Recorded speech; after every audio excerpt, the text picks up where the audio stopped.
Bonjour à tous et bienvenue pour cette deuxième vidéoconférence sur la thématique de l'autisme pour notre campagne de sensibilisation à l'autisme version 2022, l'opération Chaussette Bleue version virtuelle. Et aujourd'hui, on a le plaisir de recevoir Marco Di Duca pour cette suite de série de vidéoconférences sur l'autisme. Bonjour Marco, aujourd'hui vous allez aborder quelle thématique? Bonjour Flora. Alors aujourd'hui, moi je propose d'aborder plus ou moins brièvement toutes ces questions qui sont des questions liées autour de à la fois le burn-out, la fatigabilité, la dépression dans l'autisme et notamment chez les adultes, mais aussi les adolescents qui présentent un trouble du spectre de l'autisme, en particulier ceux sans déficience intellectuelle. Alors, je sais que toutes ces questions sont à la fois beaucoup débattues, complexes et finalement, il faut avoir en tête que les frontières elles sont pas floues, mais les questions sous-jacentes, les difficultés sous-jacentes se nourrissent les unes les autres. Il faut bien avoir ça en tête. Je sais que la question du burn-out, c'est une thématique, c'est un thème qui est très, entre guillemets, à la mode aujourd'hui, bien au-delà de l'autisme, hein, on parle de burn-out parental notamment. Le burn-out, c'est un concept qui, au départ, est associé à la situation de travail, simplement. Et donc, pourquoi il est né? Parce qu'il s'agissait de distinguer un épuisement qui était ou lié à une situation professionnelle ou lié à des événements de vie ou à des difficultés endémiques et qu'on associe alors à la dépression. Donc, historiquement, le burn-out, c'est une situation de détresse dont certains symptômes sont proches de la dépression, mais qui se manifestent quand la personne travaille. Et une des caractéristiques, en tout cas c'est un des indicateurs, c'est que quand la personne est retirée de son contexte professionnel, elle va mieux. Ce n'est pas pour ça elle va bien, mais elle va mieux. Et quand elle retourne dans le contexte professionnel, elle va moins bien. C'est de là qu'est née toute la question du burn-out. Quand on parle de burn-out dans l'autisme, vous savez, on parle de burn-out, de meltdown, de breakdown, voire de catatonie. Lors de la première vidéo, j'avais insisté sur toute cette complexité entre les composants de l'autisme et les relations entre ces composants. Une de ces relations, et qui explique un ensemble de difficultés, c'est le fait que les personnes qui présentent de l'autisme traitent trop d'informations. Ça s'explique par différents éléments, notamment neurocognitifs, par exemple un manque de ce qu'on appelle la cohérence centrale, donc une difficulté ou ce qu'on appelle aussi un biais du détail, une tendance à traiter trop d'éléments dans un contexte, une difficulté à passer d'un contexte à l'autre et donc difficulté à généraliser les choses. Certains modèles, comme le modèle du monde intense, insistent très fort sur cet aspect des choses. Trop d'informations traitées par les personnes qui présentent de l'autisme. Et donc, des tris de ces informations qui sont moins opérants. Et c'est vrai pour toutes sortes d'informations, et notamment les informations de nature sensorielle. Cette difficulté de tri, ce trop d'informations, alimente une fatigue, d'où une certaine fatigabilité chez les personnes qui présentent de l'autisme et notamment dans certains contextes chargés sensoriellement. De manière concomitante, d'autres études ont montré que les personnes autistes avaient une plus grande fragilité endémique, donc une fragilité interne, à présenter des épisodes dépressifs, et notamment des épisodes qui peuvent être associés à la saison, mais qui peuvent être associés aux cycles hormonaux aussi, etc. Ce que les études ont montré aussi, et ça renvoie notamment au modèle du monde intense, c'est que les personnes qui présentent de l'autisme ont une anxiété de fond, une anxiété endémique, une anxiété sous-jacente. Et donc, le burn-out autistique, donc au-delà du burn-out professionnel, il s'inscrit dans ses fragilités et il se nourrit de ce trop-plein d'informations. Dans les gens que je rencontre, et chez beaucoup de personnes qui, à un moment donné, sollicitent un diagnostic, s'interrogent sur la possibilité de l'autisme, il y a un déclencheur qui est souvent celui, justement, d'une grande fatigue, d'une grande dépression, d'un burn-out, que ce soit dans le contexte professionnel ou de manière plus générale ou dans le contexte scolaire. Une des portes d'entrée à une demande de diagnostic est fréquemment celle-là. Des gens qui, à un moment donné, entre guillemets, craquent, sont en surcharge. Comment on explique ça?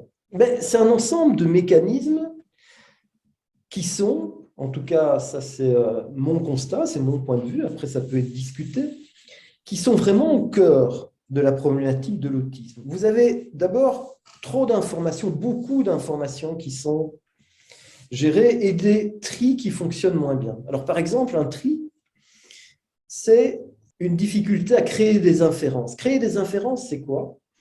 C'est déduire le sens commun, le sens partagé dans une situation sociale, par exemple, déduire le sens partagé de quelques éléments pertinents. Précisément, ça, c'est une difficulté chez la majorité des personnes qui présentent de l'autisme. C'est pour ça que lorsque, par exemple, dans le cadre du diagnostic, je leur présente des images de situations sociales, elles ne comprennent pas nécessairement ces situations sociales.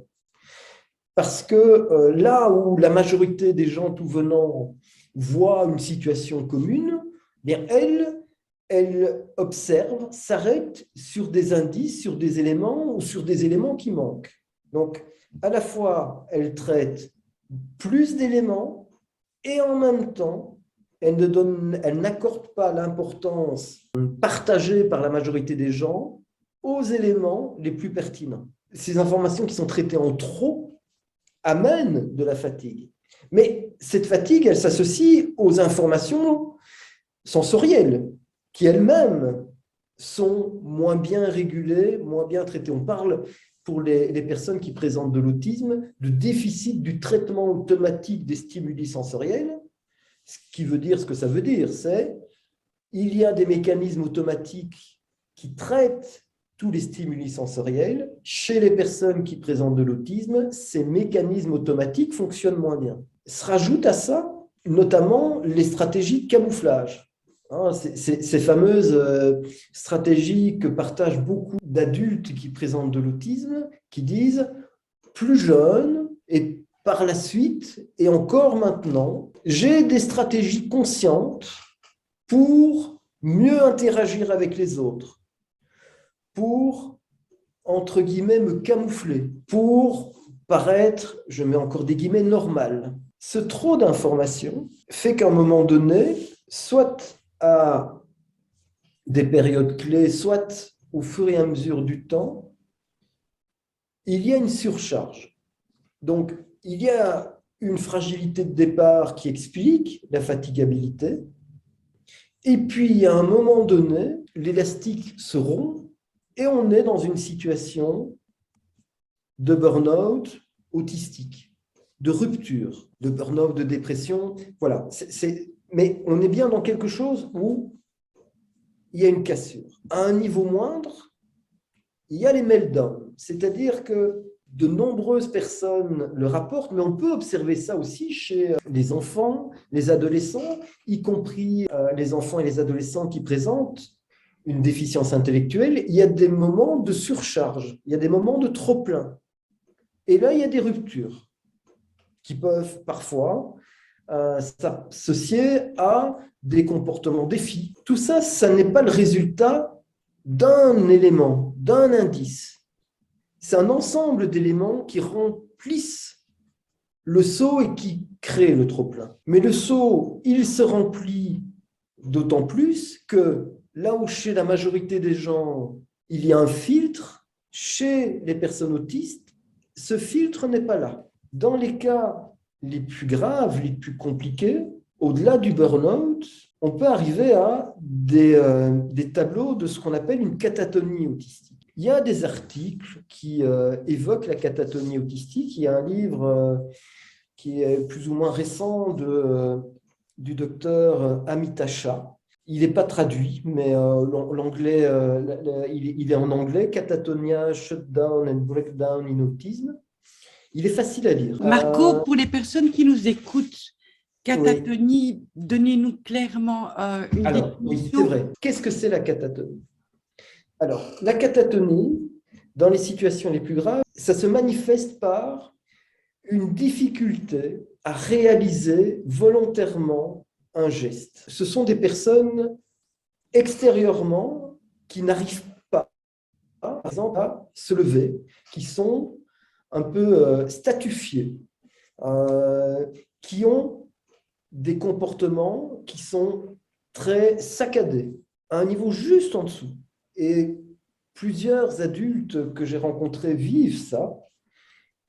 Il y a des pertes temporelles. Ils s'assoient dans un fauteuil et puis 1 heure après, c'est comme si 2 minutes s'étaient passées. Il y a des personnes qui se réveillent, alors ce n'est pas nécessairement lié à de la catatonie, mais qui veulent se lever, mais n'y parviennent pas. Historiquement, la catatonie était associée aux troubles du spectre psychotique. Aujourd'hui, on sait que la catatonie n'est pas un symptôme spécifique aux troubles du spectre psychotique, qu'il peut se retrouver dans d'autres troubles, dans le TSA notamment, mais c'est très honnêtement, je pense, insuffisamment connu ou exploré. Au-delà ou en deçà de la catatonie, il y a toute cette question du burn-out. C'est une problématique avec des enjeux multiples. C'est un enjeu pour la personne elle-même, les personnes elles-mêmes. Tout le monde connaît ou a sans doute déjà entendu parler de cette théorie des petites cuillères ou de la théorie des petits pois. Pour ceux qui ne savent pas, voilà, l'idée c'est on a une réserve de petits pois en début de journée et quand on a consommé l'ensemble de nos petits pois, le risque c'est de vivre un meltdown, un shutdown. Voilà.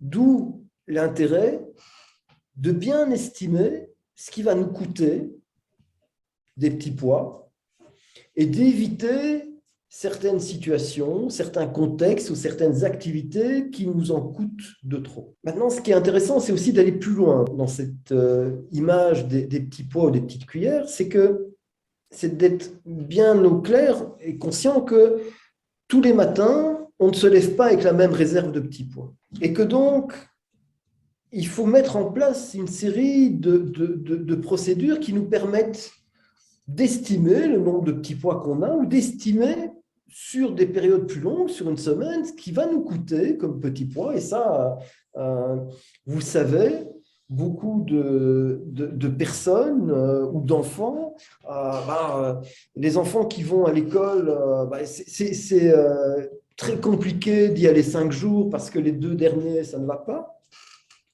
Ou certains adultes qui expliquent qu'un temps plein, c'est impossible parce qu'ils ont besoin à un moment donné de plus de temps pour récupérer. Donc, il y a cet aspect-là pour les personnes, mais ce que la théorie des petits pois, ce sur quoi la théorie des petits pois n'insiste pas nécessairement suffisamment aussi, c'est qu'il y a des activités, il y a des contextes qui permettent de récupérer les petits pois. Et ça, c'est très intéressant d'avoir ça à l'esprit. C'est vraiment très important. D'abord, savoir combien de petits pois ou cuillères on a, savoir jauger combien on a quand on se lève. On sait qu'on va en perdre pendant la journée, mais savoir aussi repérer, c'est quand même très compliqué. Si vous pouviez nous donner des conseils, comment repérer ce qui nous permet de gagner des petites cuillères? C'est compliqué pour la majorité des gens que j'accompagne de repérer combien ils ont de petits pois ou de petites cuillères parce que la majorité des personnes qui présentent de l'autisme ont des difficultés à s'auto-évaluer. Toute cette difficulté à jauger elles-mêmes de ce qu'elles vivent pour des raisons sensorielles ou pour des raisons émotionnelles. Beaucoup me disent, mais je ne sais pas. D'où l'importance alors de mettre en place véritablement de manière un peu systématique. Peut-être qu'un jour je pourrais expliquer comment je fais ça ou quelles sont les pistes, mais une espèce de cahier de voilà, où j'en suis le soir ou le matin, mais aussi, surtout, de partir d'une espèce de patron, d'un modèle, de finalement, première étape, quelles sont les activités qui vont me coûter ou quels sont les contextes qui vont me coûter. Et parmi ces activités, ces contextes, quels sont ceux qui ont un caractère obligatoire? Ceux qui n'ont pas de caractère obligatoire, qu'est-ce qui m'empêche de les supprimer? Ceux qui ont un caractère obligatoire, les activités, les contextes sensoriels qui ont un caractère obligatoire, là, il y a deux questions à se poser, c'est comment je peux les aménager pour qu'ils soient moins invasifs ou comment est-ce que je peux les moduler pour qu'ils soient moins fréquents de sorte qu'ils ne me coûtent pas autant de petits pots ou de petites cuillères qu'initialement prévu. Alors, je vais prendre des exemples tout simples. C'est important de rencontrer des gens.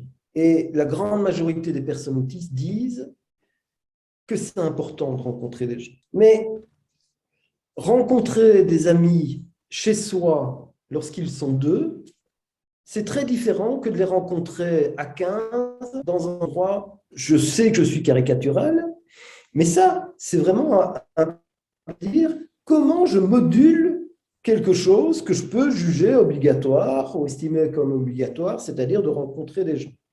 Dans quel contexte, dans quel endroit. Mais si c'est pour les 5 ans de mariage de ma grand-mère, bah, évidemment que je ne vais pas pouvoir rencontrer ma grand-mère individuellement. Donc là, il y a la question, c'est est-ce que j'y vais, est-ce que je n'y vais pas? Certaines personnes vont estimer qu'elles ne vont pas y aller parce que le coût est trop important. D'autres vont estimer que, comme elles aiment beaucoup leur grand-mère, elles vont quand même y aller. Si je décide d'aller à l'anniversaire de mariage de ma grand-mère, la question c'est, pour m'y préparer, comment je fais le plein de petits pois ou de petites cuillères. Et là, il faut explorer de manière individuelle les activités, les contextes sensoriels qui vont amener cet apaisement, qui vont amener cette réserve de petits pois.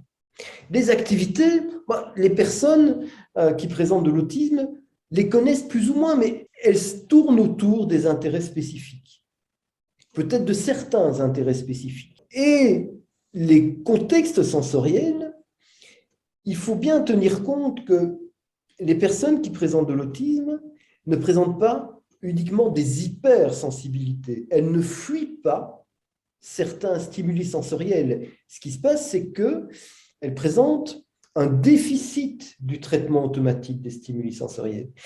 Et donc, il y a certains stimuli qui sont vécus comme envahissants, mais d'autres qui sont vécus comme particulièrement apaisants. Et c'est vrai au niveau de tous les sens. C'est vrai, par exemple, au niveau des sons. Il y a des gens qui, à la fois, ont beaucoup de mal à réagir à certains bruits répétitifs et en même temps apprécier un bruit blanc, une soufflerie du ventilateur d'un chauffage électrique. C'est vrai au niveau des odeurs. Il y a certaines odeurs qui vont être vécues comme très envahissantes et d'autres qui sont recherchées. Et là, il s'agit vraiment de faire du sur-mesure. Il s'agit de rechercher un contexte, un environnement sensoriel qui va permettre de se ressourcer. Quand je parle de méditation sensorielle, peut-être qu'on aura un jour l'occasion de reparler de tout ça, de cette notion d'hypnose, d'auto-hypnose, de méditation, mais c'est bon. Voilà. Pour des tas de raisons, il y a des tas d'études qui ont montré ça pour tout un chacun. La notion de méditation sensorielle, c'est l'idée, à un moment donné, de manière régulière, si possible tous les jours, de se baigner dans un contexte sensoriel apaisant et de le faire physiquement. il y a plein de personnes qui vont dire, voilà, je pense à des gens que j'accompagne qui vont dire, moi, j'ai besoin de ma douche et ça dure longtemps. Voilà, mais cette eau chaude va vraiment m'apaiser. D'autres qui vont danser parce qu'elles ont besoin de bouger, avec un casque sur les oreilles. Certaines qui vont se balancer. Parfois, il faut être plus fin que ça, mais je pense que quand je parle de ça, ça évoque des choses chez toutes les personnes. Par ailleurs, donc, il y a cette notion de prévention, cette notion de réparation. Mais moi, j'ai aussi envie d'insister sur la notion de vigilance. Présenter un trouble du spectre de l'autisme, c'est présenter ses fragilités au burn-out, au shutdown, au meltdown, etc. Dans son ouvrage, Amita Shah dit que dans une de ses études, elle montrait que entre 15 et 20% des personnes autistes avaient un épisode apparenté à une catatonie, un burn-out sévère. C'est énorme, 15 à 20% des personnes qui présentent de l'autisme. Et donc, c'est important d'avoir en tête aussi que dans les situations les plus graves, c'est difficile de s'en sortir. C'est-à-dire qu'il reste des effets négatifs au niveau des capacités attentionnelles, au niveau des capacités à initier les choses, etc. Or, il y a des indicateurs auxquels il faut simplement être vigilant. Justement, les capacités attentionnelles. Par exemple, les capacités à lire. Si à un moment donné, ça devient plus difficile de se concentrer, de lire une page, parce qu'on oublie, en fin de page, on a oublié ce qu'il y avait au-dessus de la page. Mais voilà, ça, il faut être vigilant. Si le sommeil devient plus compliqué, si les stimuli sensoriels prennent de plus en plus de place, si notre capacité à initier les choses devient plus compliquée, si le plaisir ou l'apaisement que l'on a d'habitude à pratiquer certains intérêts diminue. Tout ça sont des points de vigilance. Pour revenir à une de vos questions précédentes, Flora, qui était de dire, mais à quoi doit-on être attentif en termes de petites cuillères? Bien, ça fait partie des indicateurs qu'il faut mettre en œuvre, qu'il faut vérifier de manière régulière pour savoir si à un moment donné, on n'est pas dans un trop-plein, une surcharge. Beaucoup de personnes témoignent qu'elles savent qu'elles font des efforts et elles font des efforts et elles vont tenir et elles ont l'habitude. Et là, en ce moment, avec les périodes des examens qui sont en train d'arriver et de stages, il y a des personnes qui sont dans les méga grandes difficultés et qui disent, voilà, je l'ai déjà fait une fois, j'ai déjà fait 2 fois, j'ai déjà fait 3 fois. Et on sent bien quand on leur dit la fameuse jauge d'énergie, où elle est, que c'est très, très bas, qu'ils se réveillent en ayant une énorme fatigue déjà à la base. Est-ce que moi, je suis de ceux qui pensent qu'il faut faire attention parce que ça peut nous tomber dessus du jour au lendemain et on se retrouve du jour au lendemain sans pouvoir bouger, sans pouvoir réagir et tout. Est-ce que, ce que je dis est vrai? Est-ce que est-ce qu'il faut faire prendre conscience aux gens qu'il est impératif de ne pas toujours reporter à plus tard et à plus tard en se disant, ben, voilà, il y a ce challenge-là qui arrive, je dois le relever, et puis celui d'après, je dois le relever. Par rapport à tout ce que vous dites, moi, j'ai le sentiment que c'est quand même assez important, non? Vous avez raison, Flora, c'est vraiment important. Je voulais terminer là-dessus. Parce que c'est important, essentiel, à la fois pour la personne qui est en situation, mais aussi pour ses proches, et également, de manière plus globale, j'ai envie de dire pour les gens qui les accompagnent de près ou de loin. Aujourd'hui, les gens que je rencontre, je vous disais en début de vidéo, qu'un certain nombre se posent la question du diagnostic parce qu'elles vivent un moment compliqué qui dure ou qui a duré ou qui s'est répété. Voilà. Et un certain nombre de personnes, par exemple, sont en incapacité de travail au moment où je les rencontre, ou sont déscolarisées. Et là, il faut à la fois qu'elles-mêmes puissent éviter de se retrouver là-dedans, mieux identifier, mieux actualiser des indicateurs plus précis pour éviter d'être dans ce moment de grande dépression, de trou. Mais il faut aussi, idéalement, que le contexte les proches, mais aussi l'école, aussi le médecin de famille, l'employeur, la médecine du travail, aient en tête que ces shutdowns, ces burn-out, ces breakdowns, etc., sont hélas fréquents pour les personnes qui présentent de l'autisme et que ça n'est pas de la mauvaise volonté, que ça n'est pas une fuite, que ça fait partie de leur fonctionnement, de leur fragilité. Et donc, il s'agit à la fois de travailler avec les personnes pour prévenir, d'éviter qu'il y ait trop, mais d'informer, que le contexte soit informé de ces questions, de ces problématiques. Ça renvoie un peu à la première vidéo qui était la représentation de l'autisme. Lorsqu'on va avoir une représentation qui est plus nuancée, qui dépasse le sens commun, on comprend mieux ce que peuvent vivre à certains moments les personnes qui présentent de l'autisme et quelles peuvent être leurs difficultés, voire leurs grandes difficultés. Alors, merci Marco, c'était extrêmement intéressant. Et je fais un lien quand on parle de burn-out. On a beaucoup de personnes à Autisme en Action qui viennent vers nous en recherche d'un diagnostic et souvent elles sont envoyées en fait parce qu'elles sont en état de burn-out ou de dépression nerveuse. Ça a été ou le médecin ou quelqu'un qui s'est peut-être posé la question ou leur entourage. D'abord, est-ce qu'il ne faudrait pas faire une information auprès… Alors, je ne dis pas que toutes les personnes qui sont en burn-out ou en dépression ont quoi que ce soit avec l'autisme, mais ça ne serait pas un moyen de les repérer puisque l'on sait que ces personnes sont beaucoup plus sujettes au burn-out et éventuellement à la dépression.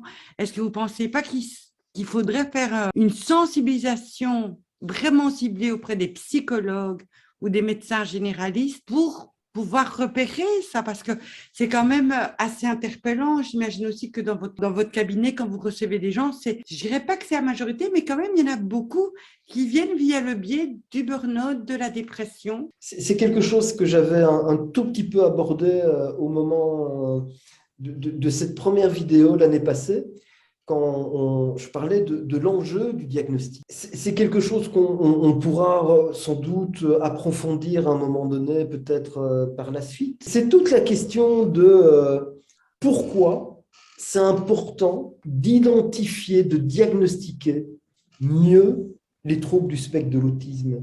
Ça n'est pas, je me répète, mais ça n'est pas de la coquetterie. Ouais, ce n'est pas pour se donner un genre et pour pouvoir dire dans les salons. Il y a sous-jacent à ça, vous vous souvenez de cette image des bicyclettes. Bien, quand on est une bicyclette, on n'est pas une voiture.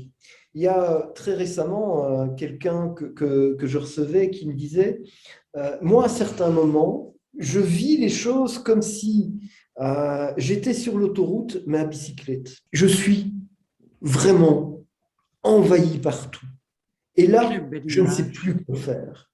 C'est pour ça que je reviens avec cette image aussi du vélo et de la bicyclette. Si on comprend que certaines personnes fonctionnent un peu différemment et qu'elles ont donc des particularités, donc des fragilités, on évite je vais employer un mauvais mot, mais du surhandicap parce qu'on les met dans une incapacité de mieux fonctionner et en plus, on va pouvoir beaucoup mieux exploiter ce qu'elles peuvent apporter, quelles sont leurs ressources parce qu'elles n'y ont pas accès dans les contextes ou dans les conditions qu'elles ont à vivre au moment où elles les traversent. Si vous avez aimé cette vidéo, si vous posez des questions, n'hésitez pas à mettre des commentaires et à liker et surtout à partager.